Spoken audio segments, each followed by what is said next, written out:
Hi friends, welcome to VividTech. இன்றைக்கி எல்லாருமே நம்ம மொபைலில் வந்து கண்டிப்பாக வந்து டிக்டாக் ஆப் வந்து யூஸ் பண்ணுவோம். ஸோ இந்த டிக்டாக் ஆப்பை வந்து உங்கள் மொபைலில் நீங்கள் ஓப்பன் பண்ணோன்னே இந்த மாதிரி எரர் மெசேஜ் காட்டுதா? அதாவது no internet connection, connect to the internet and try again.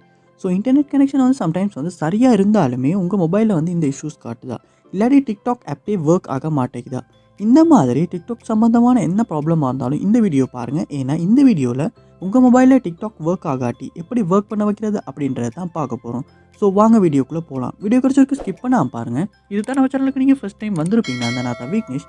மறக்காம நம்ம சேனலை வந்து சப்ஸ்கிரைப் பண்ணிட்டு அப்படி பார்த்துள்ள பெல் ஐக்கனையும் கிளிக் பண்ணிக்கங்க. ஃபர்ஸ்ட் ஸ்டெப்பாக செய்ய வேண்டியது, நீங்கள் உங்கள் மொபைலில் வந்து செட்டிங்ஸ் வந்து ஓப்பன் பண்ணிக்கொள்ளுங்க.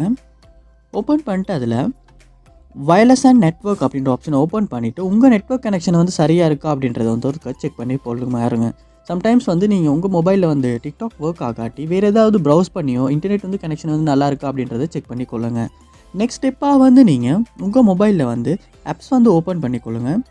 ஓப்பன் பண்ணிட்டு அதில் வந்து டிக்டாக் அப்படின்ற ஆப்பை வந்து நீங்கள் ஓப்பன் பண்ணிக்கொள்ளணும். ஸோ இந்த ஆப் மொபைலில் வந்து லோட் ஆகுது. ஸோ இதில் சர்ச் பாரில் நான் டிக்டாக் அப்படின்றத வந்து சர்ச் பண்ணி கொள்கிறேன்.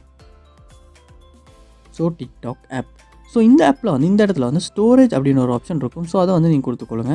கொடுத்துட்டு இந்த இடத்துல வந்து நீங்கள் கிளியர் டேட்டா அப்படின்ற ஆப்ஷன் வந்து கொடுக்கணும். கொடுத்துட்டு அப்படியே கிளியர் கேஷ் அப்படின்ற ஆப்ஷனும் கொடுத்துக்கொள்ளுங்க. ஸோ இந்த ரெண்டு ஆப்ஷனையும் கொடுக்கறதன் மூலமாக வந்து உங்கள் டிக்டாக் ஆப் வந்து நீங்கள் ஃப்ரெஷ்ஷாக டவுன்லோட் ஆகின மாதிரியான இதுக்கு வந்துடும். ஸோ அதுக்கப்புறமா வந்து நீங்கள் டிக்டாக் ஆப்பை ஓப்பன் பண்ணி அதில் இமெயில் அட்ரஸும் பாஸ்வேர்டும் கொடுத்து லொக் ஆகிற மாதிரி இருக்கும். அப்படி லொக் ஆகிறதன் மூலமாக வந்து உங்கள் மொபைலில் வந்து டிக்டாக் வந்து ஒர்க் ஆகாத ப்ராப்ளம் வந்து உங்களால் கண்டிப்பாக சால்வ் பண்ணிக்கொள்ள முடியும். ஸோ கண்டிப்பாக வந்து இந்த ஸ்டெப்பை வந்து ட்ரை பண்ணி பாருங்கள். ஸோ இந்த வீடியோ உங்களுக்கு ரொம்ப யூஸ்ஃபுல்லாக இருந்துச்சுன்னா வீடியோ வந்து லைக் பண்ணுங்கள், ஷேர் பண்ணுங்கள், மறக்காம நம்ம சேனலை சப்ஸ்கிரைப் பண்ணுங்கள். தேங்க்யூ.